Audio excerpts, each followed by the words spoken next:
Welcome to my channel code story with Mike. तो आज हम अपने लीड कोड इजी के प्लेलिस्ट का वीडियो नंबर 32 करने जा रहे हैं, ठीक है। और इसको हम लोग दो अप्रोचेस से बनाएंगे। लीड कोड 404 इजी मार्क्ड है। मेटा ने पूछा है इस क्वेश्चन को, तो देखते हैं। Given the root of a binary tree return the sum of all left leaves. मतलब हर बाइनरी ट्री में लीव्स तो होते ही हैं, लेकिन आपको लेफ्ट वाले लीव्स का ही सिर्फ सम रिटर्न करना है। A leaf is a node with no children. A left leaf is a leaf that is the left child of another node, ठीक है। जैसे यहाँ पर कितने लीव्स दिख रहे हैं आपको? एक तो ये लीफ है क्योंकि इसका चाइल्ड नहीं है, ये भी लीफ है, ये भी लीफ है, ठीक है। अब इनमें से कौन कौन है जो लेफ्ट लीफ है? तो इसके पास आते हैं, इससे पूछते हैं क्या तुम लेफ्ट लीफ हो? बोलेगा यस, क्योंकि इसका जो पेरेंट है ना, वो देखो उसका लेफ्ट चाइल्ड है ये। सिमिलरली इस 15 का देखो, इसका जो पेरेंट है उसका लेफ्ट चाइल्ड है ये, है ना। लेकिन 7 जो है वो लेफ्ट लीफ नहीं है। क्यों? क्योंकि 7 का पेरेंट को देखो, उसका ये राइट चाइल्ड है ना, ठीक है। तो लेफ्ट लीफ कौन कौन से दिखे मुझे? एक 9 दिखा, एक 15 दिखा, ठीक है। तो आंसर कितना हो गया? 24। ओके, ठीक है। अब आते हैं, देखते हैं कैसे सॉल्व करेंगे इसको। सबसे पहला अप्रोच हमारा क्या है? ऑब्वियसली बता, अभी थोड़ी देर पहले आपको क्या बताया कि जब जैसे एक लीफ के पास पहुंचा, इधर पहुंचा मैं, मान लेते हैं मैं अभी लीफ के पास पहुंच चुका हूं, तो मैं इससे पूछूंगा कि भाई तुम अपने पेरेंट से पूछ के बताओ कि तुम उसके लेफ्ट लीफ हो या राइट नोड हो, लेफ्ट नोड हो या राइट नोड हो। तो बेसिकली बता कौन पाएगा कि ये बंदा लेफ्ट है या राइट है? उसका पेरेंट बता पाएगा ना। याद करो, पेरेंट से ही तो पता करते थे, है ना। इस पेरेंट का ये लेफ्ट नोड है, तभी तो ये लेफ्ट लीफ कहलाया। तो पेरेंट की जानकारी हमें होनी चाहिए ताकि हम पेरेंट से पूछ सकें, ठीक है। तो देखो यहाँ पर भी हम लोग वही करेंगे कि सिंपल सा जब हम ट्रावर्सल करेंगे, मान लेते हैं अभी मैं रूट यहाँ पर हूँ, ठीक है। मैं रूट के लेफ्ट में गया, ये रूट का लेफ्ट है, अभी मेरा रूट यहाँ आ चुका है, ठीक है। मैं यहाँ पर आया तो मैंने देखा कि अच्छा ये तो लीफ है। क्यों? क्योंकि इसका ना लेफ्ट चाइल्ड है ना राइट चाइल्ड है, ये लीफ है। तो मैं 9 से पूछूंगा कि 9 तुम्हारा पेरेंट कौन है? तो 9 बताया कि मेरा पेरेंट 3 है। तो मैं एक पेरेंट वेरिएबल भी कैरी करके चलूँगा साथ में। पेरेंट कौन है इसका? 3 है, ठीक है। तो मैं पूछ लूँगा 3 से कि क्या आपका लेफ्ट चाइल्ड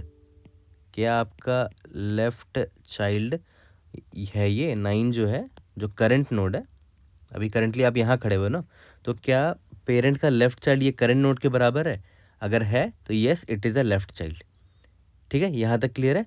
और ये लेफ्ट और ये लीफ होना चाहिए, है ना, लीफ तो होना ही चाहिए, बट हमें बस ये पता करना कि वो लेफ्ट में है कि नहीं। अगर है तो आंसर में 9 जोड़ दिया मैंने, ठीक है। ओके, अब यहाँ से वापस 3 के पास लौटे, है ना। फिर यहाँ पर राइट गए, ये लीफ नोड है नहीं, यहाँ से लेफ्ट गए, ये लीफ नोड है ना। तो इसका पेरेंट कौन है? इसका पेरेंट है 20, और ये लीफ नोड है। तो मैं पूछ लूँगा 20 से कि आपका ये लेफ्ट चाइल्ड है? बोलेगा हाँ, ठीक है। तो मैंने यहाँ से 15 रिटर्न कर दिया। जैसे यहाँ से मैंने 9 रिटर्न किया कि लेफ्ट सब ट्री में एक लीफ मुझे मिला था, लेफ्ट लीफ, जिसका वैल्यू 9 था, ठीक है। और सिमिलरली यहाँ से मैं 15 रिटर्न कर दूंगा कि मुझे एक लीफ मिल चुका है जिसका सम 15 है, ठीक है। और यहाँ से राइट जाऊँगा तो ये तो राइट नोड है, राइट है ना, ये तो राइट नोड है ना, राइट लीफ है, तो इसको हम ऐड नहीं करेंगे, है ना। यहाँ से 0 रिटर्न कर दिया। तो देखो, तो इस 20 के नीचे जो ट्री था वहाँ से हमें कितना लेफ्ट लीफ मिला? सिर्फ एक लीफ मिला, लेफ्ट लीफ, जिसका वैल्यू 15 था, है ना, ठीक है। और ये 15 को मैं यहाँ रिटर्न कर दूंगा। तो इस 3 को देखो, इस 3 के लेफ्ट साइड से इसको 9 मिला था एक लेफ्ट लीफ, और एक 15 मिला था लेफ्ट लीफ। दोनों को जोड़ दो सिंपली, 9 + 15 दैट इज़ 24। ये आपका आंसर होगा, ठीक है। यहाँ तक ये वाली स्टोरी समझ में आ गई। तो सिंपल सा रिकर्शन आपको लिखना है, और बस आपको पेरेंट पॉइंटर को कैरी फॉरवर्ड करते रहना है। जैसे मान लेते हैं आप जब यहाँ गए तो बोल देना कि हाँ मेरा पेरेंट, ये मतलब पेरेंट इज़ 3, ठीक है। जब आप मान लेते हैं आप जब 2 से यहाँ गए होगे इधर, ठीक है, तो पेरेंट पॉइंटर 20 बना देना, है ना, ताकि इस 15 को पता रहे कि उसका पेरेंट कौन है। क्योंकि पेरेंट से ही हमें सवाल करना है कि आपका लेफ्ट चाइल्ड है या ये राइट चाइल्ड है, ठीक है। काफ़ी सिंपल है। तो देखो, इसका रिकर्शन टू जो अभी मैंने कोड आपको बताया, उसका जो स्टोरी बताया उसको कोड में कन्वर्ट करना बहुत आसान है। देखो, मैंने क्या बोला कि मैं एक सिंपल सा रिकर्शन फंक्शन लिखूँगा, उसमें रूट भेज देता हूँ, ठीक है। और पेरेंट, इस रूट का तो कोई पेरेंट है नहीं, ये तो रूट है ना, इसका तो कोई पेरेंट है ही नहीं ना, तो मैं यहाँ पर नल भेज देता हूँ, ठीक है। अब मैं रिकर्शन को यहाँ पर डिफाइन कर देता हूँ। देखो रिकर्शन कितना सिंपल होगा। ये मेरा रूट हो गया, ठीक है, रूट ना बोल के करंट नोड बोल दो, कुछ भी नाम रख सकते हो, करंट नोड हो गया। और नल ये क्या है, पेरेंट पॉइंटर है मेरा, पेरेंट है ना, यही था। ओके, अब देखो सबसे पहले तो ये चेक डाल दो कि क्या करंट मेरा नल है। अगर करंट नल हो गया मतलब आप, ऑब्वियस सी बात है, आप नल में पहुंच चुके हो, तो यहाँ से रिटर्न ज़ीरो कर दो। नल नोड है तब तो ज़ीरो वैल्यू होगा उसका। अब बस यहाँ पर ये चेक कर लो कि अगर जो मेरा करंट नोड है उसका left is equal to null हुआ, एंड करंट का right is equal to null हुआ, इसका मतलब क्या हुआ कि हम लीफ नोड पर पहुंच चुके हैं। ठीक है, इसका मतलब क्या हुआ कि हम लीफ नोड पर पहुंच चुके हैं। अब जब लीफ नोड पर पहुंचे तो याद है क्या पूछते थे कि तुम्हारा पेरेंट कौन है, और पेरेंट से पूछते थे कि क्या आपका ये लेफ्ट चाइल्ड है। ठीक है, तो यहाँ पर वही पूछेंगे कि इफ़ जो भी पेरेंट, करंट का पेरेंट कौन होगा, ये होगा। ठीक है, तुम्हारा पेरेंट जो भी है, इफ़ पेरेंट का लेफ्ट चाइल्ड क्या अभी वो करंट नोड के बराबर है जहाँ मैं खड़ा हूँ। अगर ऐसा है तो मैं रिटर्न कर दूंगा कि ठीक है, जो करंट है वो एक लेफ़्ट लीफ है, तो करंट का वैल्यू रिटर्न कर दूंगा मैं। ठीक है, और हाँ देखो ध्यान दो, यहाँ पर इन चीज़ों पर ध्यान दिया करो। आप पेरेंट का लेफ़्ट एक्सेस कर रहे हो, तो अगर पेरेंट नल रहेगा ना तो ये कोड फट जाएगा, राइट। तो पहले ही यहाँ चेक कर लिया करो कि parent not equal to null होना चाहिए, तभी तो आप उसका लेफ़्ट चेक कर पाओगे, है ना। देखो स्टार्टिंग में नल भी भेज रहे हैं ना, तो ऐसा केस भी आ सकता है कि पेरेंट नल ही रह गया, है ना। तो उस केस में ये लाइन फट सकता है ना। मान लेते हैं आपका ट्री सिर्फ ये है, सिंगल एकमात्र नोड है इसमें, तो देखो इसका पेरेंट नल है और यही मेरा करंट नोड है। ठीक है, तो और इसके पास ना लेफ्ट चाइल्ड है ना राइट चाइल्ड है, तो करंट का left is equal to null है, यस। करंट का right is equal to null है, yes. Parent is not equal to null है, करेक्ट। पेरेंट का लेफ्ट, देखो parent not equal to null तो है, ऐसा तो केस है नहीं, पेरेंट तो नल है इस केस में, है ना। इसीलिए देखो पेरेंट का चेक लगाया है हमने, है ना, वरना कोड फट जाएगा वरना। ठीक है, बहुत सिंपल था ये वाला। तो ये तो हो गया कि अगर मैं लीफ नोड में पहुंच गया, और अगर मैं लीफ नोड में नहीं हूँ तो मैं बोलूँगा कि लेफ़्ट साइड से जितने भी लीफ नोड्स हैं उनका वैल्यू ले आना, और मैं रिकरेशन कॉल करके टेंशन फ्री हो जाऊँगा। करंट का लेफ़्ट में भेज दूंगा इसको, और उसका पेरेंट कौन होगा, करंट जो रूट है ना, सॉरी करंट रूट नहीं, हमने वेरिएबल करंट लिया ना। ठीक है, अभी आप करंट पे खड़े हो ना, तो करंट के लेफ्ट जाओगे तो उसका पेरेंट कौन बन जाएगा, यही बन जाएगा। तो देखो पेरेंट करंट ही होगा उसका भी। ठीक है, सिमिलरली आप राइट पॉइंटर, राइट चाइल्ड पर के बाद जब जाओगे तो करंट का राइट कॉल करोगे, और उसका भी पेरेंट ये करंट नोड ही होगा, है ना। तो अब इसकी जिम्मेदारी है रिकर्शन की कि वो मुझे लेफ्ट साइड से सारे लीफ नोड्स का सम ले आएगा, राइट साइड से सारे लीफ नोड्स का सम ले आएगा। अब बस मुझे कुछ नहीं करना, लेफ्ट प्लस राइट भेज देना। अब वो रिकर्शन की जिम्मेदारी है, इसी को तो बोलते हैं रिकर्शन लीप ऑफ फेथ, कि रिकर्शन पे आपने भरोसा कर लिया कि वो आपका काम कर देगा। आपने बस बेस केस लिख दिया यहाँ पर अपने हिसाब से, और बाकी रिकर्शन पर छोड़ दिया।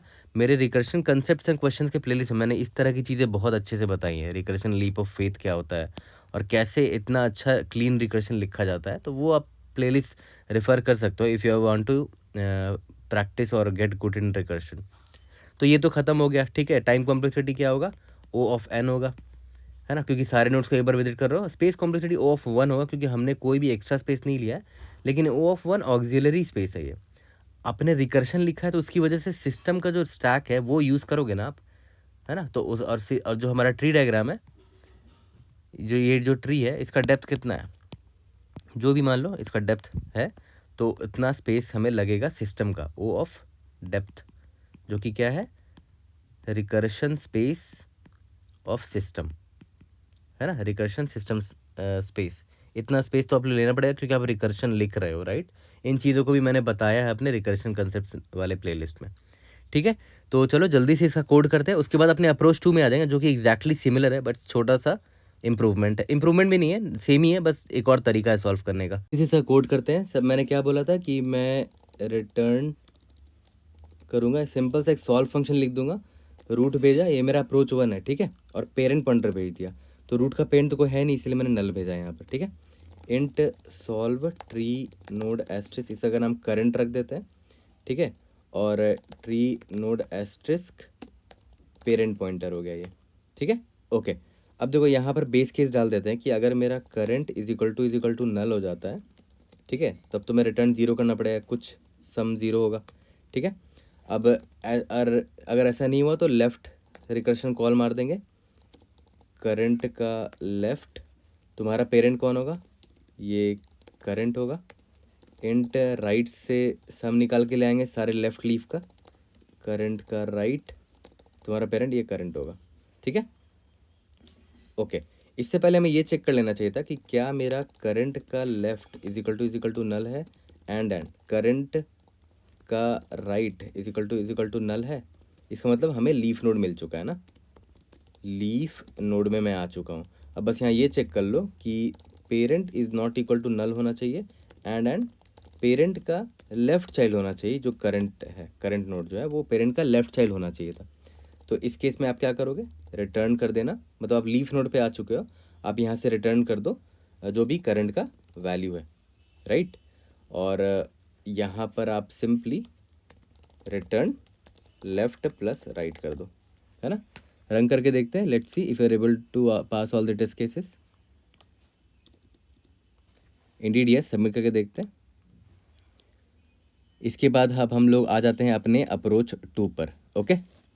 अप्रोच 2 ये भी एकदम सिमिलर सोल्यूशन है, ये भी, बस हम यहाँ पर पेरेंट पॉइंटर की हमें यहाँ ज़रूरत नहीं है। अगर आप ध्यान दो, इसका इसका इंट्यूशन समझो। देखो, जब भी आप लीफ नोड में पहुँचते हो ना, तो आपको एक ही जानकारी बस चाहिए होती है कि आपका जो पेरेंट है, क्या आप उसके लेफ़्ट चाइल्ड हो, आपको यही जानकारी चाहिए होती ना। तो क्यों ना जब मैं इस पे यहाँ पर था, मान के चलते हैं, अब जब अभी मैं यहाँ पर खड़ा हूँ, ठीक है, तो अगर मैं लेफ़्ट जाऊँगा अपने रिकर्शन में, तो ये जो रूट है ना, ये बोल देगा कि हाँ अभी मैं लेफ़्ट आया हूँ, ठीक है, इज़ लेफ़्ट, क्या तुम लेफ़्ट हो, तो ये ट्रू करके भेज देगा।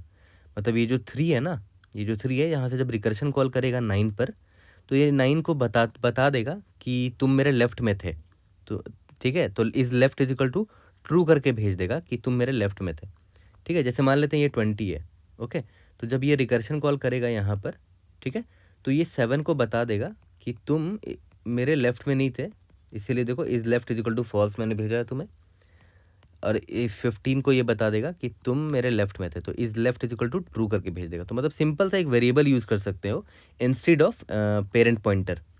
तो अब देखो, अब आप आए 9 पर, ठीक है, अब आपने अब पता कर लिया कि अच्छा 9 तो एक लीफ नोड है, तो अब 9 से पूछ लो क्या तुम लेफ़्ट चाइल्ड हो, तो बोलेगा यस, मेरे पेरेंट ने मुझे is left is equal to true करके भेजा है, मतलब पक्का मैं उनका लेफ़्ट चाइल्ड रहा हूँगा, ठीक है। सिमिलरली 15 से भी पूछा जाएगा कि तुम लीफ हो, बोलेगा हाँ, क्या तुम लेफ़्ट चाइल्ड हो, तो बोलेगा यस, देखो मेरे पेरेंट ने मुझे वेरिएबल भेजा था जिसका वैल्यू उन्होंने ट्रू भेजा है, मतलब is left is equal to true भेजा, मतलब मैं उनका लेफ़्ट चाइल्ड रहा हूँगा, ठीक है। तो बस यही एक वेरिएबल यूज़ करेंगे instead of using any parent pointer, ठीक है। तो ये तो और भी छोटा और क्लीन कोड हो जाएगा। देखो ध्यान से, मैं सिंपल सा एक सॉल्व फंक्शन कॉल करूँगा, ठीक है, पहले तो रूट भेज दूंगा, और स्टार्टिंग में तो ऑब्वियस आप यहाँ से स्टार्ट कर रहे हो ना, तो ये तो किसी का लेफ्ट है ही नहीं क्योंकि ये तो स्टार्टिंग नोड है, ठीक है, तो ऑब्वियस है इज़ लेफ्ट को मैं फॉल्स भेज दूंगा, इज़ लेफ्ट जो वेरिएबल है उसको फॉल्स भेज दूंगा। अब यहाँ पर मैं इंट सॉल्व लिख देता हूँ, देखो ध्यान दो, अभी मैं करंटली इस नोड पर हूँ और इस वेरिएबल का नाम क्या था, इज़ लेफ्ट, है ना, ठीक है। अब देखो ध्यान दो, मैंने क्या बोला, जैसे ही मुझे मिलेगा एक child node, sorry leaf node, if current का left is not equal to null and current का right is not equal to null and देखना, ध्यान देना, is left is equal to true है क्या, यस। अगर ऐसा है तो मतलब पक्का तुम लीफ नोड तो हो, साथ ही साथ तुम लेफ्ट चाइल्ड थे अपने पेरेंट के, ठीक है। तो इस केस में क्या करोगे, रिटर्न कर दो जो भी करंट की वैल्यू है कि तुम एक लीफ नोड हो, तो करंट का वैल्यू मैंने रिटर्न कर दिया। यहाँ तक क्लियर है, ये चीज़ तो समझ में आ गया, यही तो मैं समझा रहा था आपको, ओके। अब इसके बाद देखो ध्यान दो, आपको कुछ नहीं करना, आप सिंपली क्या करोगे, अगर ये लीफ नोड नहीं हुआ तो सिंपली सॉल्व कॉल कर दो लेफ्ट चाइल्ड के लिए, करंट का लेफ्ट, है ना, और जब करंट का लेफ्ट कॉल करोगे तो उसको क्या भेजोगे, उसको ट्रू लिख के भेजना कि तुम जो हो, मतलब करंट जो है ना, करंट डॉट लेफ्ट को बोल रहा है कि तुम मेरे लेफ्ट चाइल्ड हो, तो तुमको ट्रू भेज दिया उसने, ठीक है। वहाँ से जितने भी लेफ्ट लीफ के सम आएंगे प्लस कर देंगे उसको, सॉल्व करंट का राइट, यहाँ पर फॉल्स भेजेंगे क्योंकि अभी मैं जिस नोड पर गया हूँ वो मेरे राइट साइड में, तो मैंने इसको फॉल्स भेज दिया, ठीक है। सिंपली देखो 4-5 लाइन का कोड था। और यहाँ पर बेस केस डाल दो कि अगर current is equal to null हो गया तब तो कुछ नहीं कर सकते, यहाँ पर रिटर्न 0 कर देना, ठीक है। सिंपल सा था, बस एक वेरिएबल हमें यूज़ करना पड़ा, पेरेंट पॉइंटर की ज़रूरत नहीं पड़ी। ओके, तो इसी को सिंपल सा ड्राई रन करके मैं आपको दिखा देता हूँ। आई थिंक बेटर होगा कि मैं ड्राई रन कर दूँ, है ना। ओके, अब देखो यहाँ पर मैं इसको पहले इरेज क्लीन कर देता हूँ थोड़ा। अभी मान लेते हैं आप रूट पर हो, ठीक है। अभी आप रूट पर हो, तो अभी इसका मतलब क्या हुआ कि आपका कोई पेरेंट था ही नहीं, तो ऑब्वियसली बात है आपके लिए इज लेफ्ट की वैल्यू फॉल्स होगी, ठीक है। आप लेफ़्ट पर गए, हाँ ये लीफ नोड मुझे मिल गया है, ठीक है। जब आप लेफ़्ट पर गए थे तो आप पर कॉल कैसे आया होगा, रूट का लेफ़्ट कॉल किया गया होगा, रूट का लेफ़्ट, और यहाँ पर ट्रू भेज दिया गया होगा। क्यों? क्योंकि ये जो है उसके लेफ़्ट में मैं अभी आया हूँ, है ना। तो यहाँ पर अभी मैं हूँ और यहाँ पर इज़ लेफ़्ट की वैल्यू ट्रू आई है, तो क्या ये लीफ नोड है? यस, अगर ये लीफ नोड है तो यहाँ से मैंने 9 रिटर्न कर दिया। तो इस 3 को लेफ़्ट साइड से क्या वैल्यू आई? 9 आई। ओके, अब देखना यहाँ पर ये इंपॉर्टेंट है, ये वाला इटरेशन, कि मैंने यहाँ से राइट गया तो इसके बाद इज़ लेफ़्ट की वैल्यू क्या आई होगी? फॉल्स आई होगी। क्यों? क्योंकि ये राइट साइड में था 3 के, बट ये लीफ नोड नहीं है ना, ये लीफ नोड नहीं है, तो कोई बात नहीं, ये अब फर्दर रिकर्शन मारेगा ये। तो ये लेफ़्ट साइड जब गया तो इसने इज़ लेफ़्ट को ट्रू भेजा। क्यों? ताकि ये अपने लेफ़्ट चाइल्ड को बता सके कि तुम मेरे लेफ़्ट चाइल्ड थे। अब ये मुझे लीफ नोड मिल चुका है ना। जैसे ही लीफ नोड मिला मैंने चेक किया कि क्या इज़ लेफ्ट ट्रू है, इसका मतलब पक्का ये अपने पेरेंट का लेफ्ट चाइल्ड रहा होगा, तो मैंने यहाँ से 15 रिटर्न कर दिया, ठीक है। सिमिलरली जब मैं यहाँ राइट पर आया तो इसके लिए इज़ लेफ्ट क्या रहा होगा? फॉल्स रहा होगा, क्योंकि ये राइट चाइल्ड है ना, फॉल्स रहा होगा। और ये 7 लीफ नोड है, बट ये राइट चाइल्ड लेफ्ट चाइल्ड नहीं है ये, है ना। देखो इज़ लेफ्ट फॉल्स है, तो हम इस केस में हम कुछ नहीं करेंगे, फर्दर रिकर्शन कॉल मारेंगे। फर्दर रिकर्शन कॉल मारेंगे तो नल नोड आ जाएगा, ये नल है, ये नल है, तो वहाँ से 0 रिटर्न हो जाएगा, है ना। ये रहा बेस केस था ना मेरा, 0 रिटर्न कर रहे हैं अगर नल नोड है तो यहाँ से 0 मिला तो इसने 0 भेजा, तो 15 + 0 15, और इसने 15 भेज दिया, यहाँ पर 15 मिला, 9 + 15 कितना हो गया? 24, ठीक है। सिंपल सा रिकर्शन था, फिर भी मैंने इतना डिटेल में बताया ताकि आपको एक बार रिविजन हो जाए, ठीक है। और इसका भी वही होगा, टाइम कॉम्प्लेक्सिटी क्या हो जाएगा? O ऑफ n, और space complexity O of 1 auxiliary space होगा, क्योंकि आपने कोई भी एक्स्ट्रा स्पेस नहीं लिया, खुद से डेटा स्ट्रक्चर को एक्स्ट्रा नहीं लिया, लेकिन O ऑफ जो डेप्थ होता है ट्री का उतना आपने रिकर्शन स्पेस लिया है, सिस्टम का स्टैक का स्पेस लिया है ना, सिस्टम स्टैक स्पेस, क्योंकि आप रिकर्शन लिख रहे हो, ठीक है। ठीक है, तो चलो जल्दी से इसका भी कोड करते हैं और इसको फिनिश करते हैं। चलो अब कर लेते हैं अपना अप्रोच टू। इसमें भी सिंपल था, सॉल्व फंक्शन लिखना था, रूट भेजना था, और रूट तो किसी का चाइल्ड है नहीं, तो इसके लिए फॉल्स होगा ये वाला कि ये ना लेफ्ट है ना राइट चाइल्ड है। इंट सॉल्व कॉल किया, tree node asterisk, current node ये है, बूलियन इज लेफ्ट, क्या ये लेफ्ट नोड है, लेफ्ट चाइल्ड है, ये पता करने के लिए, ठीक है। If current is equal to null हुआ तो हमें क्या करना है? रिटर्न 0 कर दो, ओके। इसके बाद देखना, इफ़ करंट का left is equal to null and current का right is equal to null and is left is equal to true होना चाहिए। मतलब ये लीफ तो है, ये रहा करंट का लेफ्ट नल है, करंट का राइट भी नल है, लीफ तो है, बट ये क्या ये लेफ्ट चाइल्ड है अपने पेरेंट का? यस, अगर है ऐसा तो सिंपली रिटर्न कर दो करंट की वैल्यू की, क्योंकि ये लेफ्ट लीफ है ना। और अगर ऐसा नहीं है तो सिंपल सॉल्व कॉल कर दो करंट का लेफ़्ट के लिए, और लेफ़्ट जा रहे हो तो ट्रू भेजना, और राइट के लिए करंट के राइट जा रहे हो तो फॉल्स भेज देना। दोनों से जो सम आएगा ऐड करके हम लोग भेज देंगे, ठीक है। सबमिट करके देखते हैं, we should be able to pass all the test cases. कोई भी डाउट होता है raise in the comment section, try to help you out. See you in the next video, thank you.